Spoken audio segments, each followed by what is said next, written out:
오늘 말씀 제목은 나의 오네시모는 누구일까? 입니다. 나의 오네시모는 누구일까? 이 제목으로 함께 은혜를 나누었으면 좋겠습니다. 빌레몬서는 매우 파격적입니다. 내용이 짧아서 파격적인가? 그건 아니고요. 이 서신에 담겨있는 사상이 당시 보편적인 사고들을 확 깨는 것이었기에 그렇습니다. 그래서 이 시간에 한번 우리 같이 그 내용들을 살펴보고 그 속에 담겨있는 우리들을 향한 하나님의 뜻을 찾아보았으면 좋겠습니다. 우선 빌레몬서의 개요에 대해서 간단하게 말씀드리자면 이 빌레몬서는 바울이 로마에서 첫 번째 감금 생활을 하던 AD 60년에서 62년경에 쓰여진 편지입니다. 이때 바울은 60세가량의 노인이었는데요. 비록 바울은 죄수의 신분이었지만 어느 정도 자유롭게 복음을 전할 수도 있었습니다.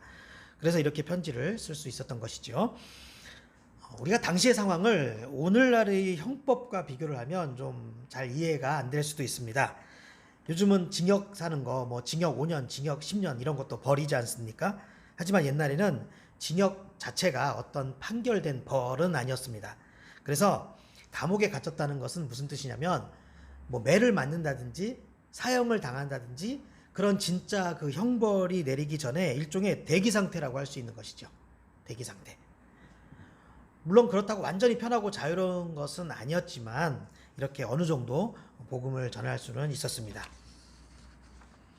그리고 오늘 빌레몬서의 내용은 한마디로 바울이 빌레몬에게 보낸 편지입니다. 이 당시 빌레몬은요, 이 빌레몬이라는 사람은 골로새 교회 아주 중요한 인물이었습니다. 물론 바울과도 서로 잘 알고 있었죠. 동역자이기도 하고 바울을 통해 예수를 믿게 된 그런 성도이기도 했습니다. 바울이 목사님이라면 빌레몬은 그 교인이라고 할 수 있는 것이죠. 자, 그런 빌레몬에게 감옥에 갇혀있던 바울이 특별히 부탁할 것이 있어서 이렇게 정성스럽게 편지를 썼던 것이죠. 자, 무슨 내용이었을까요? 그것은 오네시모라는 한 사람에 대한 내용이었습니다. 오네시모가 누구냐면 이 오네시모는 빌레몬의 노예였습니다. 노예. 그러니까 바울은 빌레몬에게 빌레몬의 노예였던 그 오네시모에 대한 이야기를 하고 있는 것이죠. 그럼 이 오네시모는 또 누구냐? 이 오네시모는 한마디로 사고를 치고 도망친 노예였습니다. 골로새라는 도시에서 자기 주인인 빌레몬의 재물을 가지고 도망쳤어요. 자, 그러다가 어떻게 해서 잡혀가지고 하필 바울이 있는 감옥에 잡혀 들어온 거예요.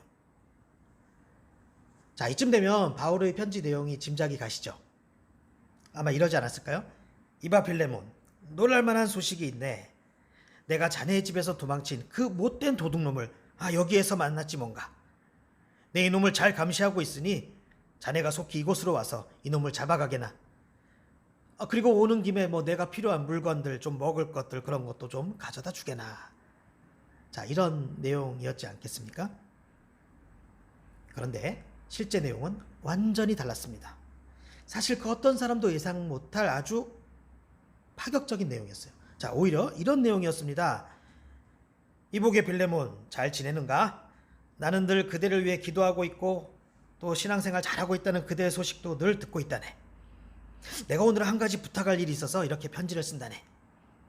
자네 집에 종이었다가 도망쳤던 오네시모를 기억하는가? 내가 이곳에서 그 오네시모를 만나게 되었다네. 그런데 놀라운 사실이 무엇인지 아는가? 그 오네시모가 내가 전한 복음을 받아들였고 지금은 나의 영적인 아들이 되어서 이 귀한 사역의 동역자가 되었다네. 또 지금 오네시모가 곁에서 나를 도와주는 것이 여러모로 참 힘이 되고 있다네. 하지만 빌레몬, 나는 이제 이 오네시모를 자네에게 돌려보내려고 하네. 사실 원래 자네가 주인이 아니었던가. 그러니 자네를 돕도록 돌려보내는 것이 옳은 일이지. 그래서 이렇게 먼저 편지를 쓰는 것이라네. 이보게 빌레몬, 그런데 한 가지 부탁이 있네. 물론 자네는 오네시모를 도저히 용서할 수가 없겠지. 하지만 이제 오네시모는 과거의 오네시모가 아니라네. 자신의 일을 정말 뉘우치고 있으며 하나님의 사람으로 변화되었다네. 그러니 이제 오네시모를 자네가 용서하고 받아주었으면 좋겠네. 자네에겐 너무 안 좋은 기억이겠지만 어쩌면 그런 시간들이 있었기에 이제 앞으로 오네시모가 자네의 영원한 동역자가 될 수 있는 것 아니겠는가? 그러니 앞으로는 날 봐서라도 오네시모를 용서해 주었으면 좋겠고, 또 예전처럼 오네시모를 노예로 대하기보다는 마치 자네가 나를 대하듯이 이제 그리스도 안에서 한 형제로서 오네시모를 대해 주었으면 좋겠네. 바로 이런 내용이었습니다. 이렇게 오네시모에 대한 이야기를 빌레몬에게 전하는 것이 빌레몬서의 핵심 메시지라고 할 수 있는 것이죠. 오네시모를 용서해주고 새로운 관계로 대해주라는 그런 부탁입니다. 그런데 저는 이 빌레몬서를 읽을 때마다 참 재미있는 것이 있습니다. 이 곳곳에서 바울의 유머를 발견할 수 있다는 점인데요. 솔직히 지금 참 쉽지 않은 너무 무거운 주제를 말하고 있는 것 아닙니까? 그런데 그런 무거운 주제를 말하면서도 참 재미있게 이야기를 하고 있다는 것이죠. 예를 들어 8절이 그렇죠. 8절 보면 이러므로 내가 그리스도 안에서 아주 담대하게 너에게 마땅한 일로 명할 수도 있으나 도리어 사랑으로서 강구하노라. 이게 무슨 뜻입니까? 이런 뜻이에요. 내가 자네의 스승이기도 하고, 내가 또 사도로서 말이야, 딱 명령을 할 수도 있고, 순종하시오 이렇게 말을 할 수도 있는데 내가 그냥 사랑으로 말하겠소. 그러니 좋은 말을 할 때, 좋은 말 할 때 들어주시오.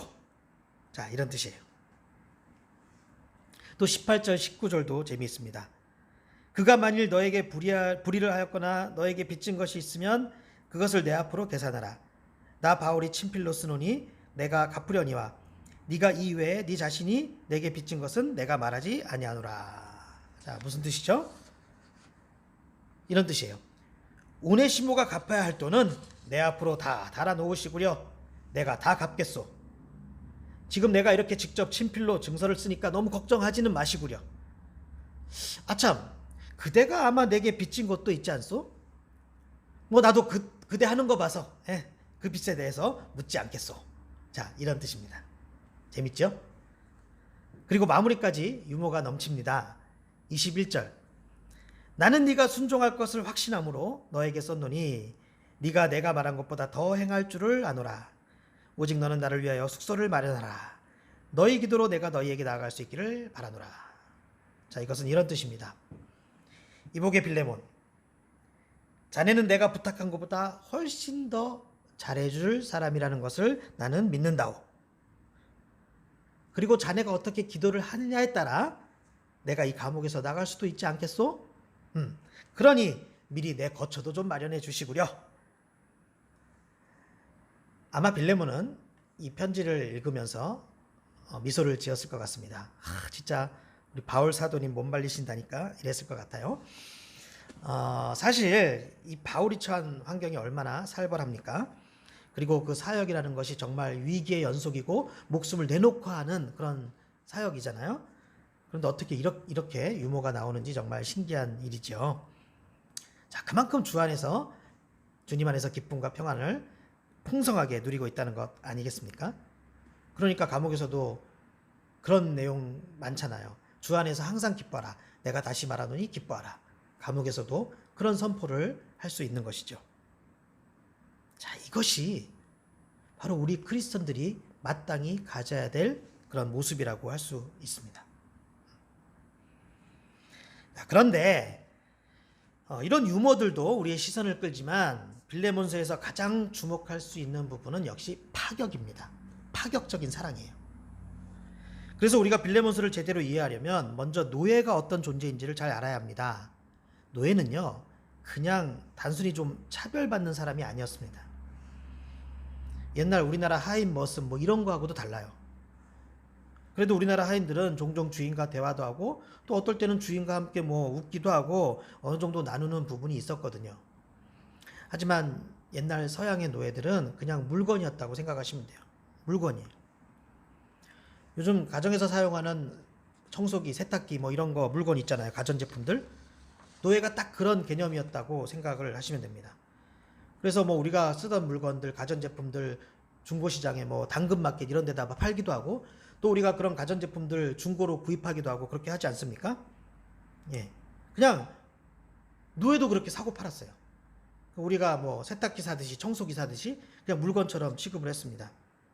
제가 여러분에게 저희 집 세탁기는 얼마고 이런 기능이 있는데 집사님 세탁기는 얼마예요? 그건 어떤 기능이 있어요? 뭐 이런 대화를 할 수 있지 않습니까? 그런 것처럼 노예를 두고도 그런 대화를 나누고 딱 그렇게 생각을 했다는 것이죠. 뭐 그것뿐인가요? 우리가 가전제품 작동 잘 안 하면 막 때리기도 하잖아요. 근데 신기하게 어떨 때 때리면 또 작동되고 그러지 않습니까? 노예도 그렇게 했습니다. 노예도 그렇게 때리는 거예요. 제대로 작동하라고. 또 그렇게 고장나서 또 가전제품 고장나서 고치다 그러다가 안 되면 그냥 버리기도 하지 않습니까? 노예도 그렇게 그냥 기능을 제대로 못하면 버리는 거예요. 아무렇지 않게 버리면 돼요. 또 주인들의 요구가 있으면 사용을 시키는 것도 아주 쉬웠습니다. 자, 그런데 그런 시대에 또 모든 사람이 그런 개념을 가지고 있던 그런 시대에 바울 사도가 하는 말들을 가만히 보세요. 이건요, 엄청난 생각이기도 하고 엄청난 발언이었습니다. 우선 오늘 본문들 속에서 바울이 오네시모를 어떻게 묘사하고 있는지 한번 보세요. 10절에 보면요, 갇힌 중에서 낳은 아들, 이렇게 오네시모를 얘기해요. 모든 사람이 물건 취급하는 그 노예를 자기가 믿음으로 낳은, 영적으로 낳은 자기 아들이라고 이렇게 지금 표현하고 있습니다. 또 11절, 이제는 나와 너에게 유익함으로 오네시모를 유익한 자라고 표현합니다. 또 12절에 뭐예요? 그는 내 신복이라. 또 16절이 가장 파격적이죠. 이후로는 종과 같이 대하지 아니하고 종 이상으로 곧 사랑받는 형제로 둘 자라. 이 사랑받는 이라는 표현도 파격적이지만 더 파격적인 건요, 형제라는 단어예요. 형제라고 표현하는 게 더 파격적입니다. 물론 이런 표현들은 오네시모가 예수 그리스도 안에서 중생, 즉 새롭게 변화되어서 새 사람이 되었다는 것을 뜻합니다. 그런데 중요한 것은요, 아무리 주님께서 그렇게 엄청난 역사를 하셨어도, 아무리 주님께서 그 사람을 변화시키셨어도 아무도 그것을 인정하지 못하고 생각하지도 못하는 문제가 있다는 것이죠. 하지만 바울은 주님의 그 역사를 잘 알고 있었고, 또 알고 있는 것뿐만 아니라 그렇게 여기고 실제로 그렇게 행동했다는 것이죠. 지금 바울이 빌레몬에게 요구하고 있는 것이 단순한 내용이 아닙니다.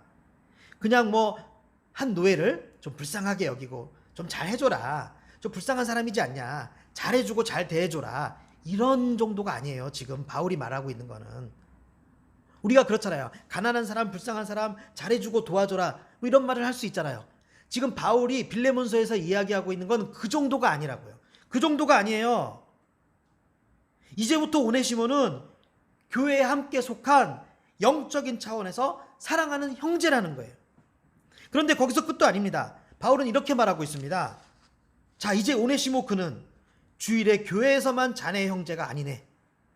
월요일에도 다른 날에도 언제나 자네의 집에서, 그리고 자네의 일터에서도 당신의 형제이네. 이렇게 말을 하고 있는 거예요. 단순히 교회 안에서만 형제가 아니라는 거예요. 우리가 일주일 동안 세상에 나가서 마음껏 살다가 교회에 모여서 서로 막 잘해주고 인사하고 그럴 수 있잖아요. 그 정도도 안 된다는 거예요. 그렇게 해서도 안 된다는 거예요. 주일에만 교회에서 그렇게 하는 게 아니라 일상적인 관계 차원에서도 사랑하는 형제가 되어야 한다고 지금 그렇게 말을 하고 있는 것입니다. 제가 저희 가족들 교회 안에서도 주일날 잘 지낼 수 있죠. 근데 월요일부터 빠이빠이입니까? 아니죠. 월요일도 저의 가족이에요. 그런 것처럼 바울이 오해를 할까봐 지금 이렇게 얘기하고 있는 거예요. 혹시 교회 안에서 예배 드릴 때만 그렇게 잘해주고 이런 것으로 생각을 할까봐, 그게 아니라 자네의 일상에서도, 자네의 모든 삶에 있어서도, 주일뿐만 아니라 모든 날에도 그 오네시모를 가족으로, 형제로 대하기 바라네. 이렇게 지금 말을 하고 있는 것입니다. 정말 엄청나고도 파격적인 요구이죠. 사실 바울이나 초대교회 지도자들이 겉으로 드러나게 전면적으로 노예 해방을 주장하지는 않았습니다. 왜냐하면 일단 실현 불가능이기도 했지만 자칫 그런 주장을 하다가는 기독교의 붕괴로 이어질 수도 있기 때문이에요. 하지만 바울의 서신을 자세히 살펴보다 보면요, 또 사도들이 전한 복음을 자세히 살펴보다 보면요, 그 속에서 우리는 노예 해방의 정신을 충분히 발견할 수 있습니다. 늘 강조하는 것이 뭡니까? 차별 없는 사랑이잖아요. 그래서 노예 해방의 정신만 발견할 수 있는 것이 아니고요. 남녀 평등, 신분 파괴, 자, 이런 것들까지 발견할 수 있다는 거예요. 그게 바로 신약 성경에 담겨 있는 기본적 사상이에요. 교회 공동체가 그런 특징이 있다는 거예요. 그래서 여러분, 주 안에서 형제자매, 이 말은요, 이 단순한 말이 아니에요. 주님 안에서 형제자매, 이것은요, 엄청 파격적이고 엄청 진보적인 말이에요. 자, 그런데 이게 수십 년 전의 일도 아니고 수백 년 전의 일도 아닙니다. 2000년 전, 그 오랜 옛날의 시대에 선포된 복음이, 기독교의 메시지가 이렇게 파격적이었다는 것입니다. 또 이것은 그냥 파격적인 외침으로 끝날 문제가 아니지요. 이것이 바로 참된 크리스천의 모습이라는 것입니다. 이것이 바로 우리 기독교의 정체성이라는 거예요. 이것이 진짜 예수 믿는 우리들이 마땅히 가지고 있어야 할 생각이고 마땅히 실천해야 할 행동이라는 거예요.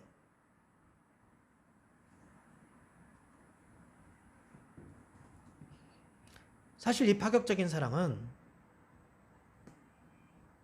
하나님으로부터 시작되었습니다. 바울이 만든 것도 아니고 사도들이 만든 것도 아니었어요. 창조주 하나님께서 아무것도 아닌 우리들을 위해서 예수 그리스도를, 독생자 예수를 십자가에 내어주시고 그런 엄청난 파격적인 사랑의 행위를 통해 우리를 하나님의 아들, 딸로 삼아주신 그런 파격적인 사랑이었습니다.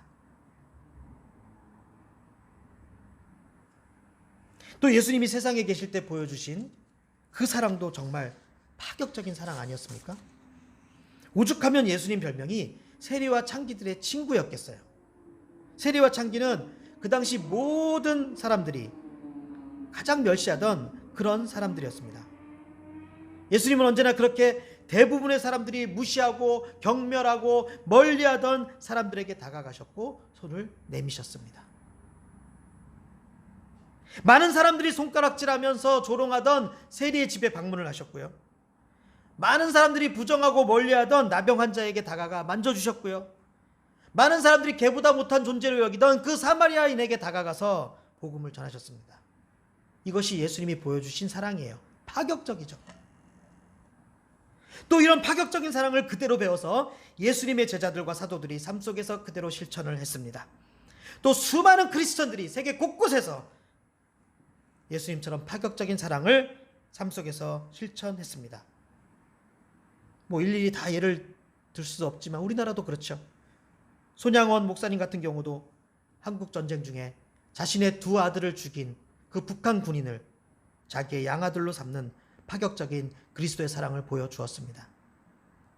또 지금도 목회하고 계시는 최일도 목사님 같은 경우도 깡패들과 몸파는 여성들의 아지트인 그 청량리로 들어가서 성경 손에 쥐고 들어가서 파격적인 그리스도의 사랑을 보여주었습니다.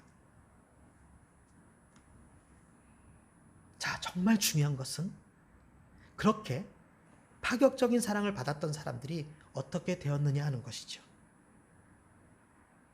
그들은 모두 오네시모처럼 되었습니다.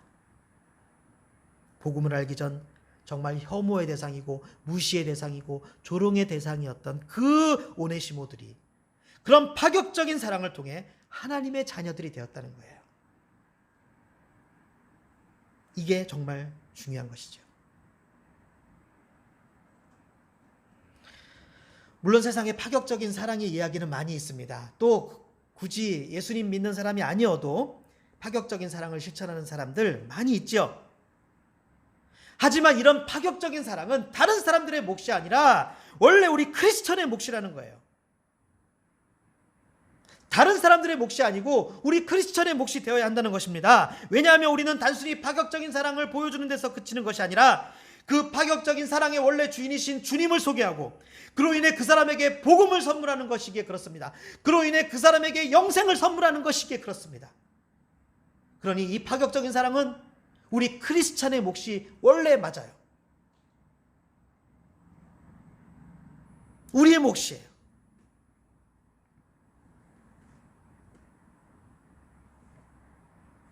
이제 예수님에게서 바울에게로, 또 바울에게서 수많은 성도들에게 이어져온 그 파격적인 사랑을 여러분과 제가 실천해야 될 차례가 되었습니다. 혐오, 증오, 무시, 터부시, 이런 것들로 물든 나의 고정관념을 깨트려야 합니다. 내가 알게 모르게 지금도 내 앞에 수많은 오네시모가 왔다 갔다 하고 있습니다. 지금까지는 바라보지 못했고 의식하지 못했었더라도 이제 오늘의 말씀을 계기로 그 오네시모를 바라봅시다. 그 오네시모의 손을 잡아줍시다. 그 오네시모를 품어줍시다. 그 오네시모를 사랑합시다. 그래서 그 오네시모를 주님의 자녀로 인도합시다. 우리 주님이 그러했듯이, 또 바울이 그러했듯이 이제 우리가 이 시대의 새로운 빌레몬서를 써내려갈 수 있었으면 좋겠습니다. 과연 나에게 있어 오네시모는 누구일까? 여러분 한번 이 질문에 대해서 각자 생각을 해보시고 파격적인 사랑으로 세상을 변화시키는 우리 보듬교회 모든 성도들이 될 수 있기를 예수님의 이름으로 축원합니다.